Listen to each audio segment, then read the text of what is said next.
I'm still in the classroom. I'm in my office, but I figured while I'm finishing up some work, I would read chapter 3 of our story. We have been reading The Menagerie, and where we left off in chapter 2, our main character, Logan, had gone to look for Zoe's dog, but he overheard staff at school talking about some mysterious creature, they didn't know what, that ate all the food in the cafeteria. And then when Logan got home, his pets were acting a little funny, and he happened to notice a furry big tail poking out from under his bed. And I think as we start reading chapter 3, we will find out what that tail is. So without further ado, let's start reading. Chapter 3. It couldn't be a lion. There weren't any lions in Wyoming, right? Maybe cougars, but those didn't have tails like that. Logan grabbed the baseball bat that was leaning inside his closet door. Cautiously, he edged a bit closer, then crouched down and peered under the bed. The thing had its eyes closed. The front half of it looked like a giant golden eagle, wings and beak and all. The rest of its body was furry with sharp lion claws on its 4 paws. A bolt of fear shot through him, followed immediately by relief. It wasn't real. It couldn't be real. Something else must have made that noise, and this must be some kind of weird stuffed animal that his grandparents had sent for him.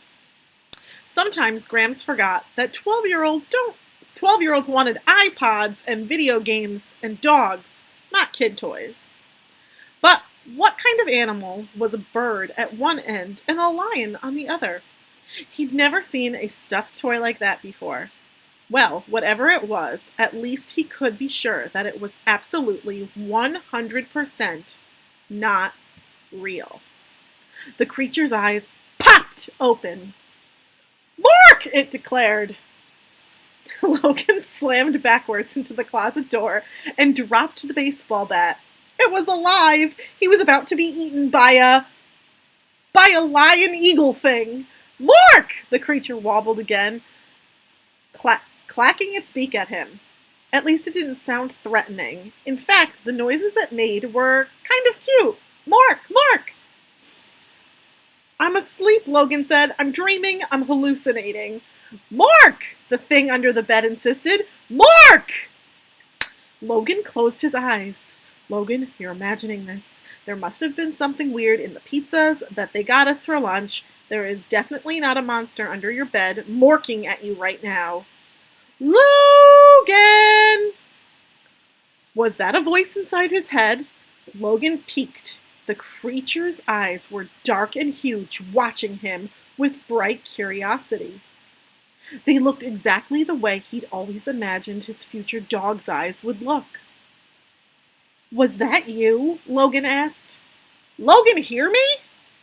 Logan started. "Mork!" His bed shuddered and shifted as the animal slowly crawled out into the open, and Logan got his first look at it. It was smaller than he had thought, no bigger than a Labrador. Let's move over here. No bigger than a Labrador puppy. Soft golden wings unfurled from its furry back.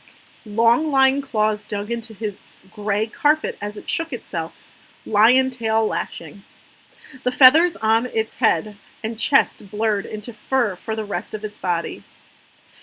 Its hooked beak went clack, clack, clack, clack as it snapped at the air.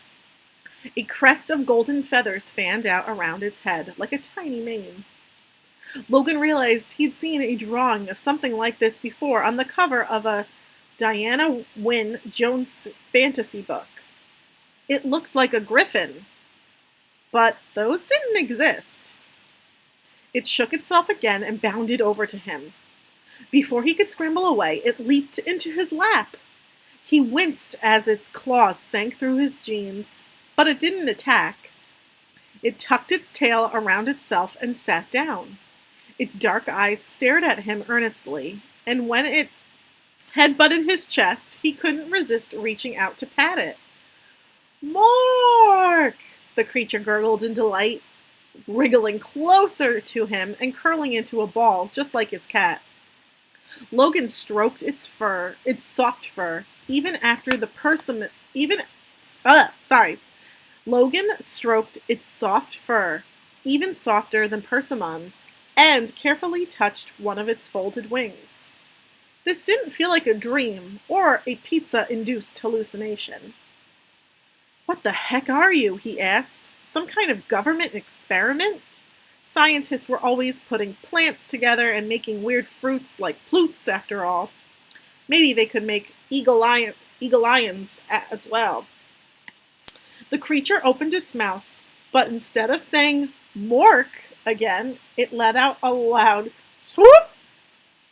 Logan laughed. "So may I call you Swoop?" he asked. "Swoop," chirped the voice in his head. "Good name. Swoop, like swoop." Logan listening. "That's right," Logan said. "I'm Logan, and you're Swoop." "Swoop, eat." "Scoop, eat." Sorry. It nipped at one of Logan's fingers, and he pulled his hand away with a yelp. "Okay, but not me," he said. "You're the one who ate all the mouse food, aren't you?" "Swoop hungry," said the creature, giving him the saddest eyes an eagle face could muster. "Small, scritchety food. Very, very gross." Its face brightened. "Eat small scritchies instead?" "No," Logan said sternly. It was lucky the lid on his terrarium was locked down to protect Mr. and Mrs. Smith from Persimmon. "No eating my mice. They're my friends." Scoop nestled closer to him and leaned his head on Logan's chest. "Scoop, your friend." "Aw," Logan said, scratching Scoop's head. "I don't know how many times I can keep saying this animal's name." "Scoop, much better friend than small scritchies. Small scritchies unnecessary. And delicious." "No," Logan said. "We'll get you a hamburger instead, okay? You'll like that much better, I promise." Suddenly, Scoop bolted upright and clacked his beak frantically. Uh-oh. The little creature leaped onto Logan's bed and burrowed into the bedclothes, shedding golden fur everywhere.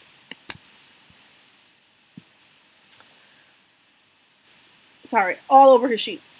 "What?" Logan asked, standing up. "What happened?" "Mork!" Scoop yelped. With a frantic glance out the window, he rolled and dug the sheets around until he was just a big lump under the dark blue comforter. Logan peeked out the window, then ducked quickly out of sight. Zoe and Blue were standing right outside, staring at the low hedges around his house. So that is the end of chapter 3. Now we know what was eating all of the food, making all those weird noises, and what was under Logan's bed. It appears to be a bird/lion creature. I wonder what those look like. Let me see if I can look up what a griffin is.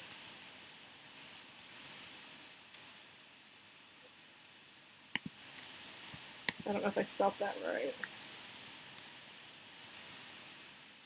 Sorry, it's a griffin with an I-N. So let me pull up an image, and I'll show you what this creature might look like. All right. So it might be half of an eagle, half of a bird, half lion. Okay, so that's here. I hope you guys have a great afternoon, and I will talk to you later. Bye.